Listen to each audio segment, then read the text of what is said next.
भगवान शिव कहते हैं, गरीबी से मुक्ति के लिए ये 3 बातें किसी को ना बताएं। प्रिय भक्तगण, आज हम आपको एक कथा सुनाने जा रहे हैं जिसे सुनने मात्र से आपके जीवन में सुख संपत्ति और धन की वर्षा होगी। तो चलिए कथा को प्रारंभ करते हैं। भगवान शिव माता पार्वती से कहते हैं, यह 3 बातें मानव को कभी भी किसी को नहीं बताना चाहिए। जो मानव यह 3 बातें नहीं बताते हैं वह इंसान कभी भी गरीब नहीं रहते। फिर माता पार्वती कहती हैं, हे प्राणनाथ, वह कौन सी 3 बातें हैं जिसे जान लेने से इंसान को कभी भी दुखों का सामना नहीं करना पड़ेगा। फिर भगवान शिव कहते हैं, हे देवी, आज मैं पृथ्वी लोक पर एक सन्यासी का रूप धारण करके यह 3 बातें बताने जा रहा हूँ। कृपया आप इस कहानी को ध्यान से सुने। अगर आप यह कहानी सुन रहे हैं तो पूरा सुने। इस कथा को आधा अधूरा नहीं छोड़ना चाहिए, इसलिए इस कथा को पूरा सुने। आप पर भोलेनाथ की कृपा सदैव बनी रहेगी। भगवान शिव पृथ्वी लोक पर एक सन्यासी के रूप में आते हैं।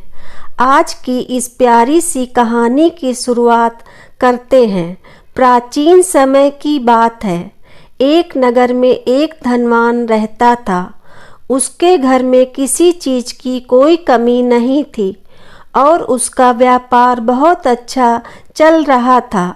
उसकी पत्नी भी बहुत खुश रहती थी क्योंकि सेठ हर महीने उसके लिए नए नए गहने खरीदता था और उसे बहुत प्रसन्न रखता था। सेठ के घर के बगीचे में एक वट वृक्ष था। उस वट वृक्ष के नीचे सन्यासी अपना आसन बिछाकर ध्यान किया करते थे। सेठ और सेठानी दोनों सन्यासी की बहुत सेवा करते थे और उसकी देखभाल करते थे क्योंकि वह सन्यासी कई सालों से उस वट वृक्ष में रह रहे थे। सेठ हर रोज सन्यासी को घर का भोजन देते थे और सन्यासी भी उनसे बहुत प्रेम करते थे। भगवान शिव जो सन्यासी थे वह बहुत खुश थे क्योंकि उन्हें किसी चीज के लिए और कहीं नहीं जाना पड़ता था। सेठ और सेठानी हर रोज उनको स्वादिष्ट भोजन खिलाते थे। सेठ की पत्नी बहुत ही सरल और भोली स्वभाव की थी। उसकी आदत थी कि वह हर बात बाहर वालों को बता देती थी। एक दिन सेठ की पत्नी ने अपने पति से पूछा, आपका व्यापार कैसा चल रहा है? आप कैसे इतना मुनाफा कमाते हो? अपनी पत्नी का ऐसा सवाल सुनकर सेठ ने सारी बात बता दी। सेठ ने कहा, मैं अनाज का धंधा करता हूँ। मैं चंबल की घाटी से अनाज खरीदता हूँ और उसे महंगे दामों में बेच देता हूँ। अपने पति की यह बात जानकर सेठानी बहुत प्रसन्न हुई। उसने सोचा, मेरे पति तो बहुत ही बुद्धिमान हैं। यह बात तो सारे नगर वालों को पता होनी चाहिए कि मेरे पति इतने बुद्धिमान हैं और इतना ज़्यादा धन कमाते हैं। और सेठ की पत्नी ने पूरे नगर में यह बात फैला दी कि उनके पति इस तरीके से पैसा कमाते हैं। अब क्या था, नगर के कुछ लोगों को जब यह बात पता चली कि सेठ किस प्रकार धन अर्जित करता है तो वे सभी भी अनाज का धंधा करने लगे और नगर के बहुत से लोग अनाज का व्यापार करने लगे। सेठ जो पहले कम दाम में अनाज खरीदता था, अब वही अनाज महंगे दामों में बिकने लगा था। सेठ का धंधा थोड़ा कम चलने लगा था।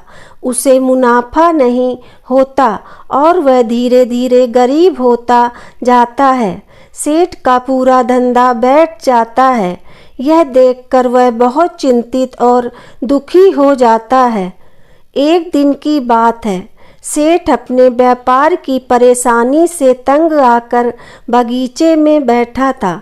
तभी भगवान शिव जो सन्यासी थे वह वहाँ आते हैं और कहते हैं, सेठ जी क्या बात है, आज आप कुछ परेशान लग रहे हैं। तब सेठ बताता है, हे महात्मा, मेरा व्यापार बहुत मंदा चल रहा है, मुनाफा बहुत कम हो गया है।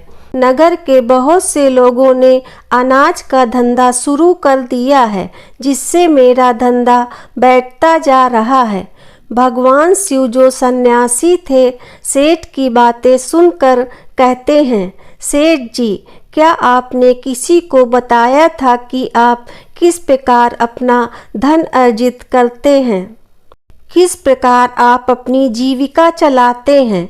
तब सेठ कहता है, हाँ संत महात्मा, मैंने अपनी पत्नी को सारी बात बताई थी। वह मुझसे पूछ रही थी कि आप इतना धन कैसे कमाते हैं। तब मैंने उसे बताया था कि मैं अनाज का व्यापार करके धन अर्जित करता हूँ। और सन्यासी को सारी बात समझ में आ जाती है। सन्यासी कहते हैं, सेठ जी आपने बहुत बड़ी गलती कर दी, आपको सेठानी जी से यह बातें नहीं करनी चाहिए थी। आज मैं आपको एक कहानी सुनाता हूँ और इस कहानी के माध्यम से बताऊँगा कि चाहे कितने भी करीबी इंसान हो, यह 3 बातें कभी किसी को नहीं बतानी चाहिए। इससे गरीबी आपके आसपास भी नहीं भटकेगी। अब सन्यासी जो भगवान शिव थे वह अपनी कहानी प्रारंभ करते हैं। सन्यासी कहते हैं, सेठ जी एक समय की बात है, एक नगर में एक गरीब आदमी रहता था। वह इतना गरीब था कि अपने परिवार के लिए ठीक से भोजन भी नहीं जुटा पाता था। फिर सन्यासी कहते हैं, सेठ जी गरीबी मनुष्य के लिए एक अपमान भरा दुख था। बिना धन के घर चलाना बहुत मुश्किल था। फिर सन्यासी आगे कहते हैं, सेठ जी वह गरीब आदमी जैसे के तैसे अपने घर वालों का पेट पाल रहा था। कभी उनको भोजन मिल जाता था तो कभी भूखे पेट ही सोना पड़ता था। एक दिन उस गरीब आदमी की पत्नी ने कहा, हमारे पास तो धन ही नहीं है, सुबह को खा लूं तो शाम की उम्मीद नहीं है, शाम को खा लिया तो सुबह की उम्मीद नहीं है, फिर ऐसे कब तक चलेगा। मैं जैसे तैसे करके घर चला लूँगी, लेकिन आप धन कमाने के लिए प्रदेश चले जाएं। इस प्रकार से हमारे परिवार का गुजारा नहीं चलेगा। मनुष्य के पास चाहे कितना ही धन हो, लेकिन अगर उसके पास कोई काम नहीं है तो वह बेकार होता है। अगर हम कुछ नहीं करेंगे तो अपने बच्चों को कैसे पालेंगे। इससे अच्छा है कि किसी की छोटी मोटी मजदूरी ही कर लें। अब पत्नी के बार बार कहने पर वह गरीब आदमी धन कमाने की आस लेकर घर से निकल पड़ा। वह जंगलों के रास्ते से प्रदेश के लिए रवाना हुआ। चलते चलते वह जंगल में पहुंच गया। दूर की यात्रा तय करके जा रहा था। बेचारा थक चुका था तो उसने देखा कि आगे एक छायादार बरगद का पेड़ है। उस पेड़ की लंबी लंबी शाखाएं थीं, उसकी जड़ें जमीन को छू रही थीं। शीतल छाया देखकर वह बेचारा गरीब आदमी उस पेड़ के नीचे बैठकर आराम करने लगा। सन्यासी आगे कहते हैं, वह गरीब आदमी बरगद के नीचे आराम से लेटा हुआ था। तभी उसने देखा कि कहीं से एक सांप आया और एक सांप इस पेड़ पर चढ़ गया। गरीब आदमी उस सांप को गौर से देख रहा था। वह सोचने लगा कि यह सांप इस बरगद पर क्यों चल रहा है और अब क्या करेगा। तभी उसने देखा कि उस पेड़ की डाल पर तोता और मैना का घोंसला था। घोंसले में तोता और मैना के बच्चे रखे हुए थे।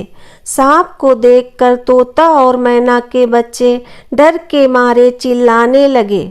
वह गरीब आदमी देखते ही समझ गया कि यह दुष्ट सांप इन बच्चों को खाने आया है। सोचने लगा कि मैंने तो इन बच्चों को देख लिया है, अगर अब मैं नहीं बचाऊंगा इन्हें तो मुझे बहुत बड़ा पाप लगेगा। बच्चे तो बच्चे ही होते हैं, चाहे वह इंसान के हो या पक्षी के। बच्चों की हमेशा रक्षा करनी चाहिए। उधर एक सर्प बच्चों के पास पहुंच जाता है। तभी वह गरीब आदमी उठता है और फटाफट बरगद के पेड़ पर चढ़ जाता है। उसने उस सांप को मार गिराया और नीचे फेंक दिया, फिर उसी बरगद के नीचे आकर लेट गया। तोता और मैना के बच्चे अपनी रक्षा करने वाले उस गरीब आदमी को मन ही मन बहुत दुआएं देने लगे। कुछ समय बाद तोता और मैना अपने बच्चों के पास आते हैं। अपने माता पिता को पास आया देख तोता और मैना के बच्चे बहुत खुश होते हैं और उन्हें पूरी घटना बताते हैं कि आज हम इस वृक्ष के नीचे जो इंसान लेटा है वह हमारे लिए देवदूत बनकर आया है। हमें खाने के लिए एक भयंकर सर्प आया था। इसी इंसान ने उस भयानक सर्प को मारकर हमारे प्राण बचाए। हम इसके ऋणी हो गए हैं। अगर यह इंसान उस सर्प को नहीं मारता तो आज हम घोंसले में जीवित नहीं होते। इसका हम पर बड़ा एहसान हो गया है। अपने बच्चों के मुख से उस मुसाफिर की प्रशंसा सुनकर तोता और मैना बहुत खुश होते हैं। तोता और मैना उस गरीब आदमी के पास पहुंच जाते हैं और कहते हैं, हे मनुष्य, तुमने आज हमारे बच्चों की जान बचाकर हमें अपना ऋणी बना लिया है। आप कौन हो और कहाँ जा रहे हो? तोता और मैना के पूछने पर वह गरीब आदमी कहता है, हे पक्षियों, मैं एक गरीब आदमी हूँ और धन कमाने के लिए प्रदेश जा रहा था।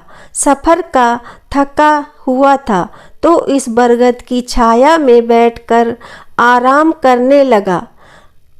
तब मैंने देखा कि एक दुष्ट सर्प तुम्हारे बच्चों को खाने के लिए तुम्हारे घोंसले के पास जा रहा था। मैंने उसे मार डाला। फिर तोता और मैना बोले, भाई, तुमने हम पर बहुत बड़ा उपकार किया है। संसार में सबसे बड़ी खुशी बच्चों से होती है। बच्चों से अधिक प्रिय तो किसी को कोई नहीं होता। आप भी तो धन कमाने अपने बच्चों के लिए ही जा रहे हैं। अब आपने हमारे बच्चों की जान बचाई है तो हम आपके बच्चों की भूख मिटाना चाहते हैं। तब उन्होंने बताया, हम दोनों तोता और मैना पक्षी हैं। हम हमेशा कीमती मोती रखते हैं और हमने सुना है कि यह मोती मनुष्यों के लिए बहुत मूल्यवान होते हैं। हम तुम्हें कुछ मोती देते हैं, तुम उन्हें बेचकर बाजार से कुछ खाने पीने का सामान ले आओ और आज से तुम यहीं रहकर हमारे बच्चों की देखभाल करना। हम तुम्हें इसी तरह से रोज यह कीमती मोती लाकर देते रहेंगे। तोता और मैना की बात सुनकर वह गरीब आदमी खुश हो गया। सोचता है कि अगर हमें यही धन मिलेगा तो हम बाहर क्यों जाएंगे। वह आगे कहता है कि सेठ जी, वह गरीब आदमी तोता से कुछ मोती लेकर बाजार गया और अपने खाने पीने का सामान खरीद लाया। उस वृक्ष के नीचे उसने एक झोपड़ी बना ली और वहीं रहने लगा और तोता मैना के बच्चों की देखभाल करने लगा। अब तो तोता और मैना निश्चिंत हो गए। उन्हें उनके बच्चों की रक्षा करने वाला मिल गया था। अब वह निश्चिंत होकर भोजन के लिए सुबह अपने घोंसले से उड़ जाते थे और शाम को लौट कर आते थे। अपने बच्चों को घोंसले में सुरक्षित देखकर वह बहुत खुश होते थे और उस गरीब आदमी का धन्यवाद करते थे और उसे कुछ मोती लाकर देते थे। इस तरह से धीरे धीरे तोता और मैना की नौकरी करते हुए उस गरीब व्यक्ति को 2 महीने बीत गए थे। इधर तोता और मैना के बच्चे भी बड़े हो गए थे। अब उस गरीब आदमी को अपनी पत्नी और बच्चों की याद सताने लगी थी। एक दिन उसने तोता और मैना से कहा कि हम अपने घर जाना चाहते हैं, पता नहीं हमारी पत्नी और बच्चे कैसे हैं। तब तोता और मैना बोले, हे भाई, अब तुम निश्चिंत होकर अपने घर जाओ और अपने बच्चों के साथ रहो। हमारे बच्चे भी अब उड़ने के काबिल हो गए हैं। अब कोई भय नहीं है। तुम अपनी पत्नी और बच्चों को देखो। कभी तुम्हें हमसे मिलने का मन हो तो इसी स्थान पर आ जाना। इतना कहकर तोता और मैना उस गरीब आदमी को ढेर सारी मोती दे देते हैं। अब वह गरीब व्यक्ति उन मोतियों को अपने साथ लेकर अपने घर पहुंच जाता है। उसने वह मोती अपनी पत्नी को दिखाए तो उसकी पत्नी बहुत प्रसन्न हुई।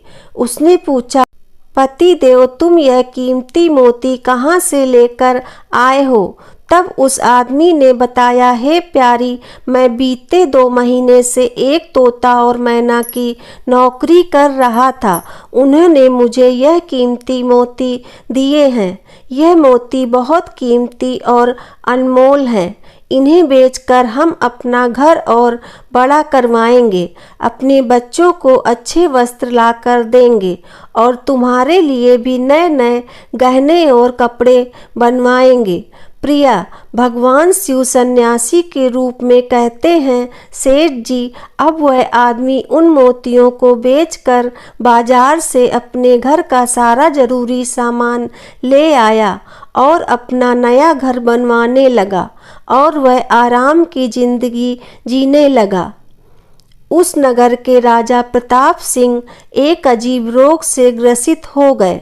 नगर में दूर दूर से बड़े बड़े वैद्य राजा को देखने आए और अपने अपने तरीके से इलाज शुरू कर दिया, लेकिन राजा के स्वास्थ्य में कोई सुधार नहीं हुआ। तब किसी के इलाज से राजा ठीक नहीं हुए तो एक वैद्य ने राजा से कहा, महाराज, आपकी जिंदगी बच सकती है। अगर आपको तोते के बच्चे का मांस मिल जाए तो आप हमेशा के लिए ठीक हो जाएंगे। इस प्रकार वैद्य की बात सुनकर राजा प्रताप सिंह ने अपने राज्य में घोषणा करवा दी कि जो कोई तोता ला कर देगा उसे सोने के सिक्के दिए जाएंगे।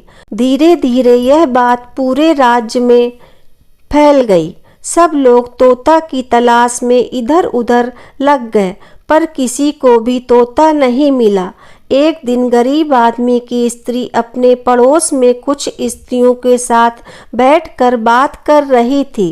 कुछ घर गृहस्थी की बातें हो रही थी। बातों ही बातों में तोते की चर्चा छिड़ गई। एक स्त्री बोली, बहन, क्या तुम्हें पता है कि राजा साहब ने तोता का बच्चा लाने का आदेश दिया है? तोता लाना कोई आसान काम नहीं है। जब गरीब आदमी की पत्नी ने सुना कि राजा साहब बीमार हैं और उन्होंने घोषणा की है कि जो कोई उन्हें तोता का बच्चा ला कर देगा उसे सोने के सिक्कों से माला माल कर देंगे, यह सुनकर उस गरीब आदमी की पत्नी ने कहा, अरे बहनों, तोता लाना कौन बड़ी बात है। मेरे पति तो 2 महीने तोता और मैना की नौकरी करके आए हैं। वो एक नहीं कई तोते ला सकते हैं। इतना कहने के बाद वह अपने घर चली गई। नगर की स्त्रियों ने उसकी बात सुनी और अपने पतियों से बताई। धीरे धीरे यह बात पूरे नगर में फैल गई। राजा ने भी सुना कि उनके राज्य में एक व्यक्ति है जो तोता और मैना के पास नौकरी करके आया है। राजा ने अपने सैनिकों को आदेश दिया कि उस आदमी को पकड़ कर लाओ और उससे कहो कि वह तोता का बच्चा ला कर दे। राजा ने कहा, इसके बदले में हम उसे मुंह मांगा इनाम देंगे। यह सुनकर वह आदमी घबरा गया और बोला, महाराज, आप मेरे प्राण ले लें, पर मैं आपको तोता का बच्चा लाकर नहीं दे सकता। मैंने तो उनकी जान बचाई थी। एक रक्षक कैसे ये कर सकता है?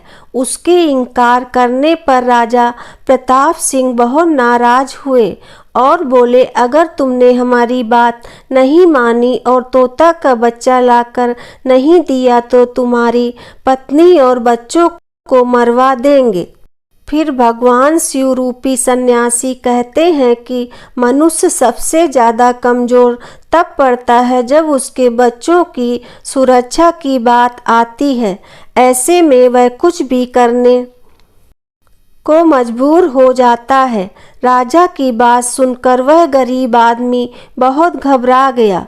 उसने सोचा कि अब मुझे किसी भी तरह तोता का बच्चा लाकर राजा को देना ही होगा। वह घर आया और अपनी पत्नी को डांटने लगा, तुमने यह क्या कर दिया? तुम्हें बिल्कुल भी समझ नहीं है हम क्या करते हैं और कहाँ जाते हैं। तुमने यह बातें नगर की स्त्रियों से क्यों कही?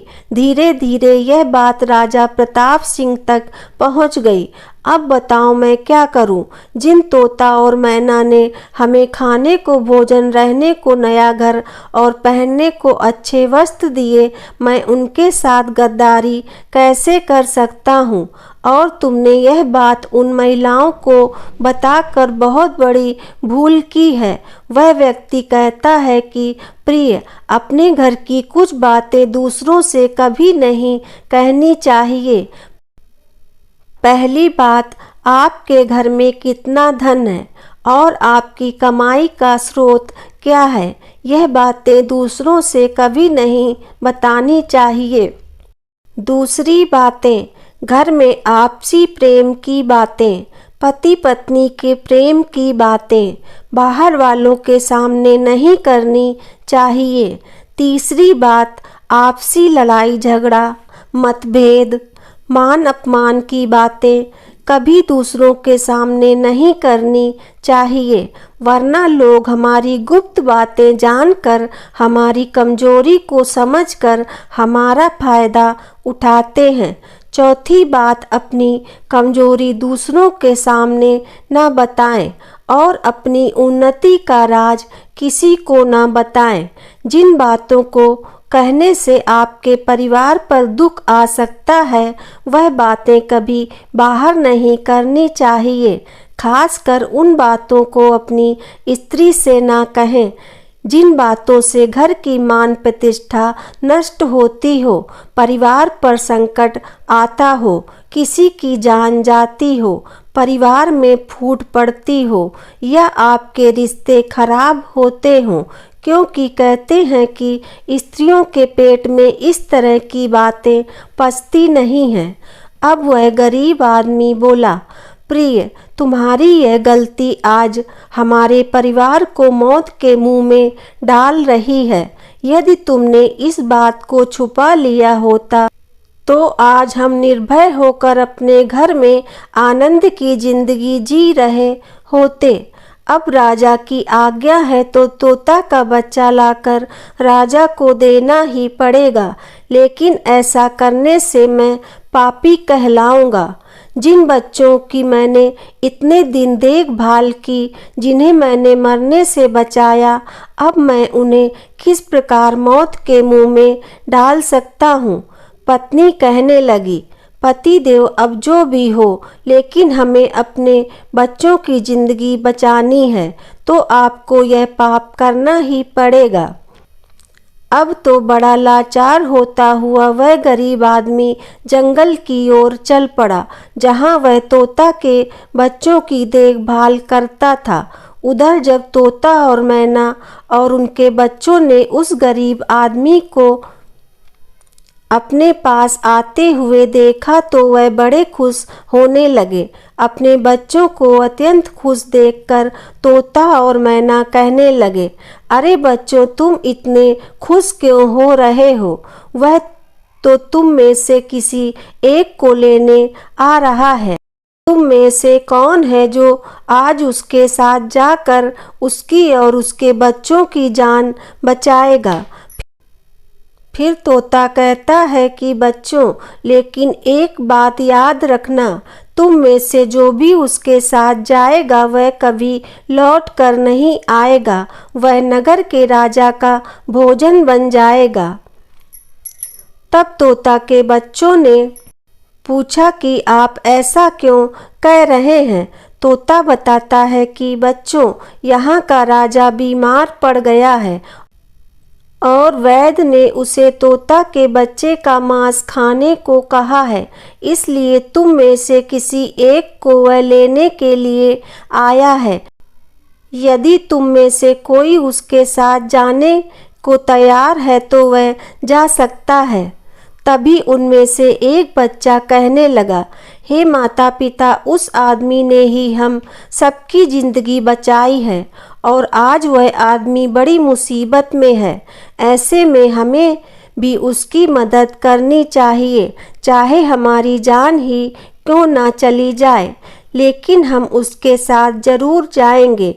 उधर वह आदमी उस बरगद के वृक्ष के नीचे आता है और तोता मैना से अपना सारा दुख बताता है। तब तोता मैना कहते हैं, हे भाई, तुम चिंता ना करो, हमारे बच्चे तुम्हारे साथ जाने के लिए तैयार हैं, तुम इनमें से किसी एक को ले जाओ। अब वह गरीब आदमी उनमें से एक तोता के बच्चे को लेकर लौट जाता है और राजा को ले जाकर दे देता है। राजा उस तोते के बच्चे को एक पिंजरे में बंद करता है और अपने नौकर को रखने के लिए कहता है। राजा कहता है कि हम इसे सुबह निकालेंगे और फिर इसके मांस को खा जाएंगे। अब क्या होता है कि राजा प्रताप सिंह का एक बेटा था जो पशु पक्षियों से बहुत प्रेम करता था। उसे यह नहीं पता था कि यह तोता उसके पिता के खाने के लिए लाया गया है।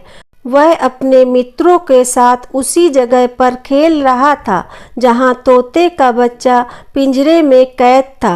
राजकुमार ने जब एक सुंदर तोते को पिंजरे में बंद देखा तो वह उसके साथ खेलने लगा। तभी राजकुमार का एक मित्र कहता है, मित्र, तुम इस पक्षी को बाहर निकालो, यह कितना सुंदर तोता है, पिंजरे में इसका रहना बिल्कुल सही नहीं है, हम इसे आज़ाद कर देते हैं। अपने मित्र की बातें सुनने के बाद राजकुमार ने उस तोते के बच्चे को पिंजरे से बाहर निकाल दिया। जैसे ही वह पिंजरा खोला, तोता का बच्चा आकाश में उड़ जाता है। धीरे धीरे यह बात राजा तक पहुंची कि आपके राजकुमार ने उस तोते को छोड़ दिया। अब आपके प्राण बचाना बहुत ही मुश्किल है। यह सुनकर राजा को बहुत गुस्सा आया। उन्होंने तुरंत राजकुमार को बुलाया और गुस्से में कहा, अरे नादान पुत्र, तूने उस तोते के बच्चे को क्यों छोड़ दिया? राजकुमार बहुत घबरा गया और बोला, पिताजी, मुझे क्या पता था कि वह उड़ जाएगा, मैं तो उसके साथ खेलना चाहता था। अपने पुत्र की बात सुनकर राजा को और भी गुस्सा आया। उन्होंने उसे नगर से निकालने का आदेश दे दिया। अब राजा के सैनिक राजकुमार को नगर की सीमा के बाहर छोड़ देते हैं। उधर वह तोते का बच्चा अपने माता पिता के पास पहुंचता है और उन्हें सारी बात बताता है कि राजा के बेटे ने उसे आज़ाद कर दिया है।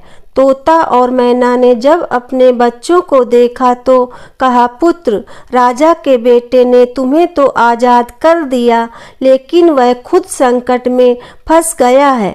उसके दुष्ट पिता ने उसे नगर से बाहर निकाल दिया है।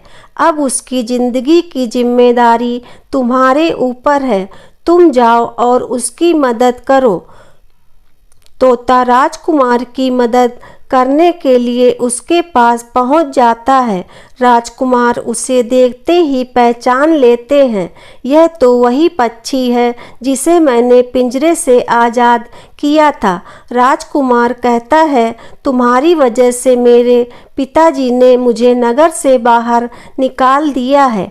अब तुम ही बताओ मैं क्या करूं, कहाँ जाऊं? तोता कहता है, मित्र तुम चिंता मत करो, तुमने मेरी जान बचाई है, इसलिए मैं तुम्हारी मदद करने आया हूँ। दुख हो या सुख अब मैं तुम्हारे साथ ही रहूँगा। अब राजकुमार खुश हो जाता है क्योंकि उसे कम से कम एक साथी तो मिल ही गया था।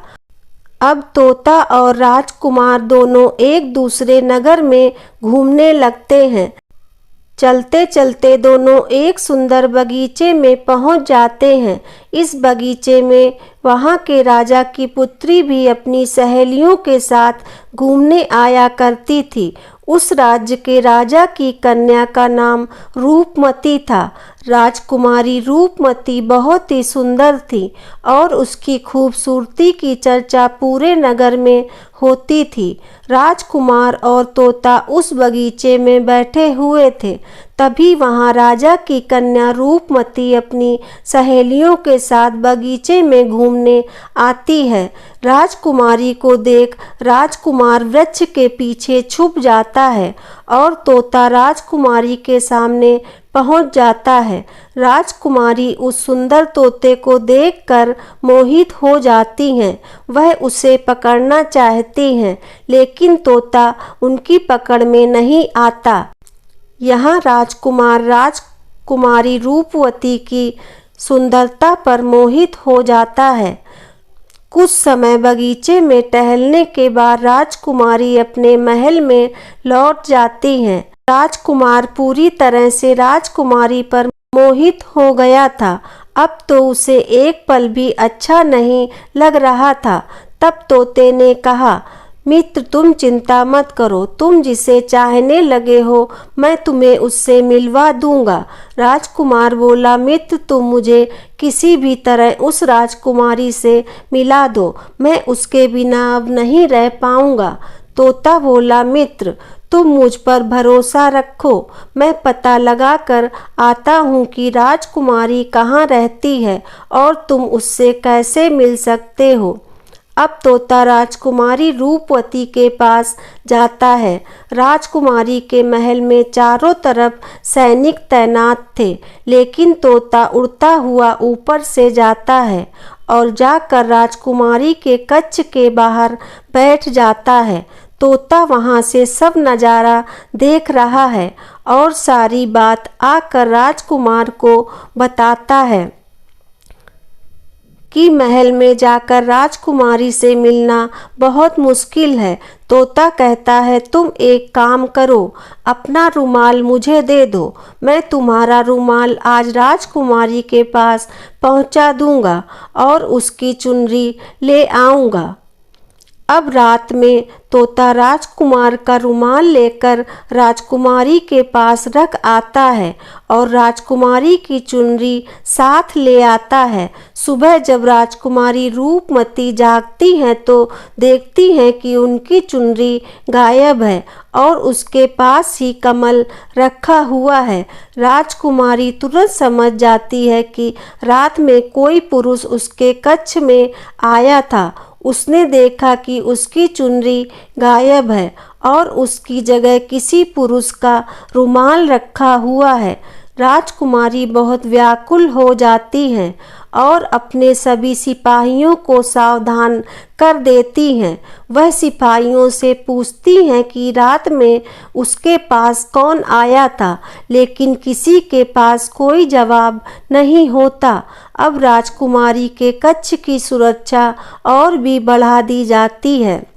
रात में फिर से तोता राजकुमारी के कक्ष में आता है और अपने मित्र द्वारा लिखी हुई चिट्ठी को राजकुमारी के पास रख आता है। अगले दिन जब राजकुमारी जागती हैं और चिट्ठी पढ़ती हैं तो उसमें लिखा होता है कि राजकुमारी, मैंने जब से तुम्हें देखा है तब से मैं तुम्हारा हो गया हूँ। मैं तुमसे विवाह करना चाहता हूँ। अगर तुम्हें मुझसे मिलना है तो तुम अपने बगीचे में आ जाना, मैं तुम्हें वहाँ मिल जाऊँगा। रात में फिर से तोता राजकुमारी के कक्ष में जाता है और अपने मित्र द्वारा लिखी हुई चिट्ठी को राजकुमारी के पास रख आता है। अगले दिन जब राजकुमारी जागती है और चिट्ठी पढ़ती है तो उसमें लिखा होता है कि राजकुमारी, मैंने जब से तुम्हें देखा है तब से मैं तुम्हारा हो गया हूँ। मैं तुमसे विवाह करना चाहता हूँ। अगर तुम्हें मुझसे मिलना है तो तुम अपने बगीचे में आ जाना, मैं तुम्हें वहाँ मिल जाऊँगा।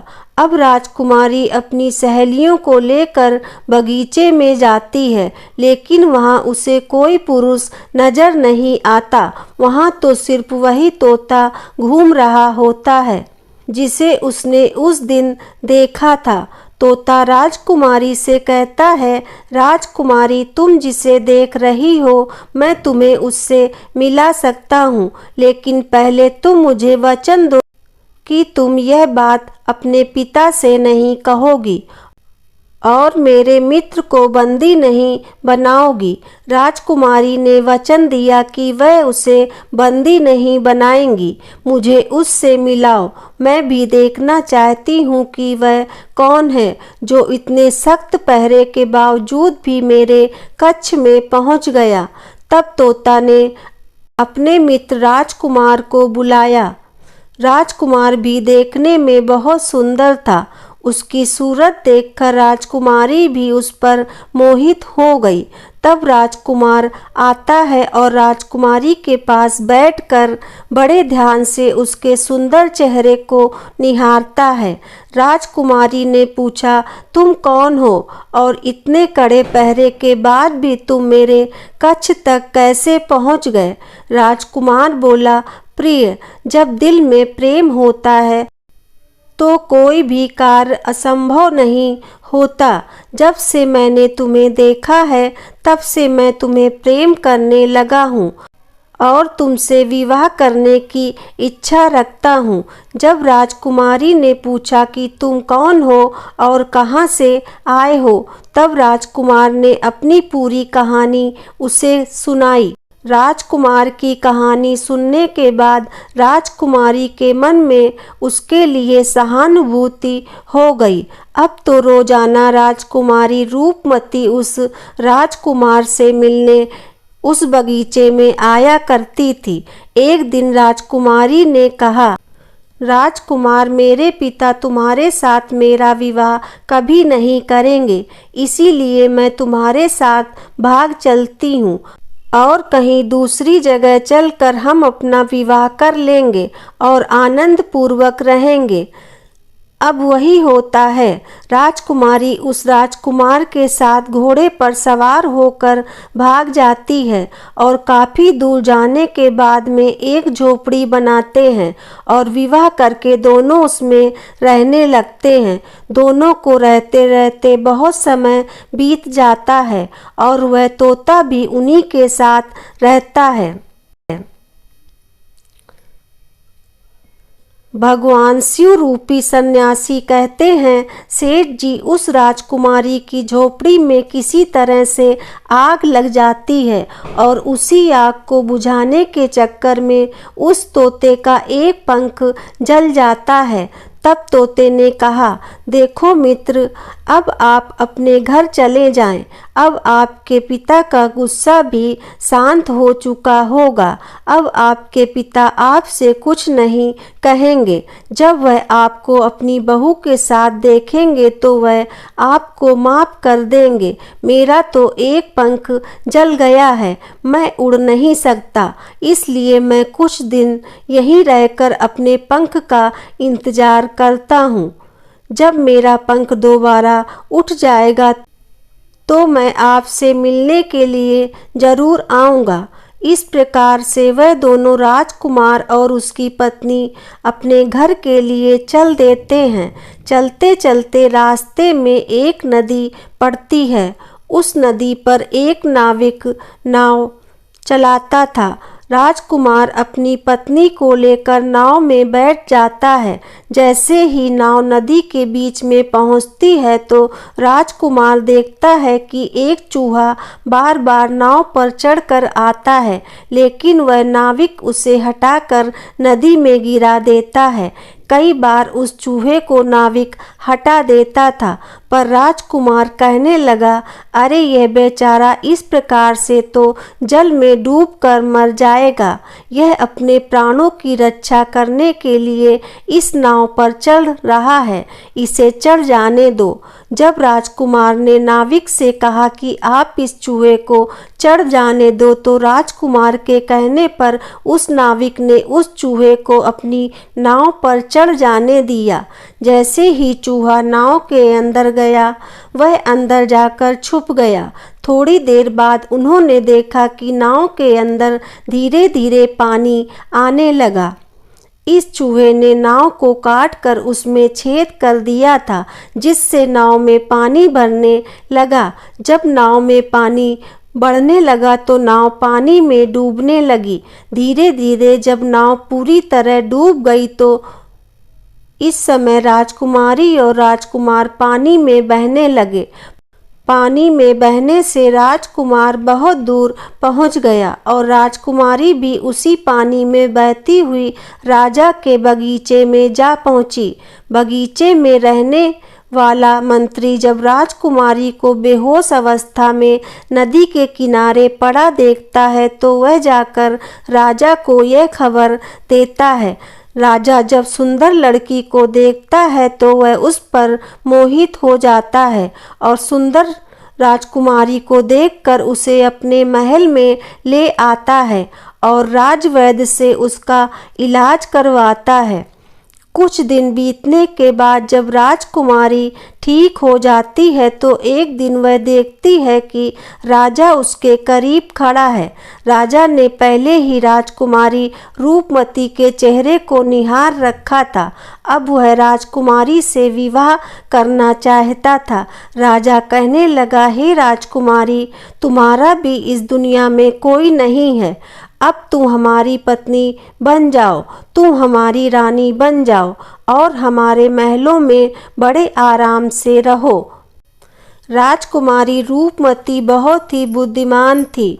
उसने अपने मन में विचार किया कि यदि वह इस समय राजा को विवाह करने से मना करती है तो राजा उसके साथ जबरदस्ती करेगा। इसलिए उसने राजा से कुछ दिनों के लिए समय मांग लिया। रूपमती बोली, राजा साहब, थोड़े दिन ठहर जाओ, उसके बाद मैं तुमसे विवाह कर लूँगी। अब वह इस राजा के महल में रहने लगी और गरीब असहाय लोगों को भोजन करवाने लगी। उधर अब क्या होता है, उसका जो पति था राजकुमार जो पानी में बह गया था, वह बेचारा मुसीबत का मारा हुआ इधर उधर घूमता हुआ उसी जगह पर भोजन की तलाश में पहुंच जाता है जहां राजकुमारी गरीबों को भोजन कराती थी। वहीं राजकुमार भी पहुंच गया। राजकुमारी ने उसे देखते ही पहचान लिया और उसकी आंखों में आंसू आ गए। राजकुमारी ने राजकुमार को एकांत में बुलाया और सारी बात बताई। उसने कहा, हे स्वामी, आप यहाँ आराम से रहिए और इसी राजा की नौकरी कीजिए। जब हमें मौका मिलेगा तब हम यहाँ से भाग चलेंगे। राजकुमार उसकी बात से सहमत हो गया और राजा का नौकर बनकर महल में रहने लगा। वह राजकुमारी रूपमती की सहायता करने लगा और गरीबों को भोजन परोसने लगा। लेकिन राजा को यह नहीं पता था कि राजकुमार उसका पति है। राजा तो उसे अपना नौकर समझता था। इस प्रकार राजकुमारी रूपमती राजकुमार के साथ पक्षियों को दाना चुगाती थी। एक दिन वही तोता राजकुमारी के यहाँ दाना चुगने आया। अब उसके नए पंख निकल आए थे। जब उसने दाना चुगा तो राजकुमार और राजकुमारी को पहचान लिया। राजकुमारी ने तोते को देखा तो उसकी आंखों में आंसू झलक आए। उन्होंने तोते को पूरी कहानी सुनाई कि वह इस प्रकार से यहाँ फंस चुके हैं और राजा को भी नहीं पता कि वह पति पत्नी हैं। तब तोता कहने लगा, हे राजकुमार, आप चिंता मत करो। आज रात राजा के सभी सैनिक जब सो जाएंगे तब हम तुम्हें यहाँ से निकाल कर तुम्हारे पिता के घर पहुँचा देंगे। वही हुआ जो होना था।